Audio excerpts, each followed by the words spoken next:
Astroherbalism, part 12. Talking about the Astroherbalism doctrine of signatures of Libra. Goldenrod Solidago. Isn't it neat that as Libra ushers in the darker nights, we have this signal from nature that is giving us this torch of the light of the sun to carry on. This is the last flower that blooms so bright like the light of the sun. After everything is crispy in the fall and all the leaves are gone, and even there's a few inches of snow on the ground, I can go to a field and I can still find 1 or 2 or 3 goldenrod still yellow, bringing that light of the sun through the winter. The word solidago, the etymology of that comes from solid ago, as in when you're solid, you are whole, you are firm. And when you are ill, you are infirm. And when you are infirm, you go to the infirmary. So I have a little saying about goldenrod. What was solid ago, be solid again. This is a great remedy for the kidneys. Perhaps one of the archetypical kidney remedies. This is stag medicine. Stag medicine is especially suited for the kidneys. It's especially suited for rising that vitality through the body, that kidney essence, that kidney jing. And so for those that feel out of tone, out of shape, and maybe like a week-long cold or 2-week-long cold kind of whooped your ass, this is a great reason for working with goldenrod. Whenever the spirit of goldenrod appears to me in my consciousness, I always see a picture of the guy from The Hobbit that was the elf king that rode around on that like stag, that big long Sandrill. Yeah, thank you. Yeah, he's got this long golden hair and he's upright and he's weighing his decisions. And to me, that's like before I even saw that movie, I was like, that's what goldenrod looked like to me. As soon as I saw that movie, I was like, that's it. Legolas's dad. But I know that Michelle, this is a big ally for both of us, so we're like excited to talk about this. Yeah, this one is a really strong ally for me as well. It was one of the first things that I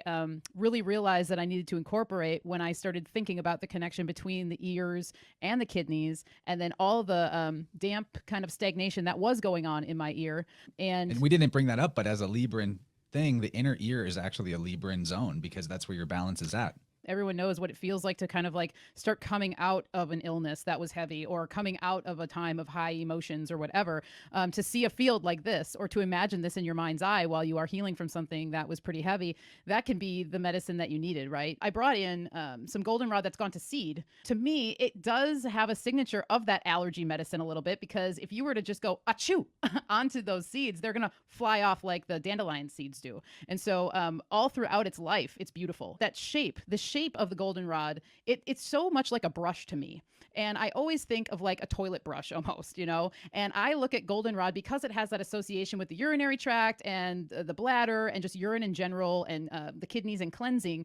I look at this as like a brush that will come through and kind of like break up things that might be stagnant within the urinary tract. So it's going to brush you clear so that the waters of life can flow more easily. It wants things to move. And it also could be really great for a person who's suffering exhaustion, feels like dragged down, like they have a hard time just like getting out of bed in the morning and going to the bath. And I'll say also, there is some gold weave with this evening, because we're talking about the scales. There's another golden plant that's coming down the pipeline with our presentation, and I just found it to be an interesting connection, that we're talking scales, we're talking weight, we're talking currency even a little bit, we're talking just value, and this one is a really valuable one. The folklore wisdom said to sprinkle the flowers in your wallet to attract some money or good luck to your money situations. Some funny stuff about it, like the rebellious colonists after the Boston Tea Party, when they didn't have any more tea because they were, boycotting it or throwing it in the harbor, they started making tea from the goldenrod plant, and they called it Liberty Tea. So there's a funny little link between the Lady awesome. Liberty and the Lady Luck, Lady Fortune, and this Libra goldenrod weave we've been on. That's a great weave chance on the balance in the ears. That is awesome. Like the air pressure is changing, the barometric significance of waking up every morning is changing. We're moving through the season of life in a lot of cool ways. I love pointing out how the word consciousness, it's the conch that shows us noise. It's the conch in your ear that shows us noise. And this is all the wordplay that I have, is because my conch is showing much noise and many, many layers of images. What you're saying is so bang on for the vibratory nature of reality, that if we were building a hierarchy of the senses, the foundational one would be sound. Yes, sir. Yes, sir. This is there's another word for it. It's like auditory imagery or phonetic imagery. And, you know, so much of what we do is just uncode and unveil these puns. But in fact, if they go unnoticed, then they are subliminally seeding your thoughts and steering you to come to certain conclusions and not know exactly why there was suggestive whispers all along. I was going to say earlier too, in terms of axis symbolism, the golden rod, right? The rod being that axis as well. And that is such a powerful name, the golden rod. And I just wanted to mention, because it relates to Libra season, the idea that, you know, royal people, nobility, people of authority, they love holding phallic symbols. They love scepters. They love wands. They love staffs.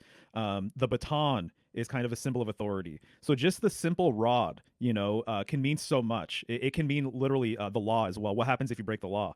You know, you might be on the other end of a nightstick. I don't want to reflect on the, you know, the finality of it. I don't think that there's anything final about us all getting together and collabing, but it is quite an awesome accomplishment, particularly for our herbalists, Kyle and Michelle, to have taken us through this big journey. If anybody has only caught a few of these, there's a playlist on my YouTube channel that has all 12 of them collected, all 12 zodiac signs. Thank you, God, for making Goldenrod.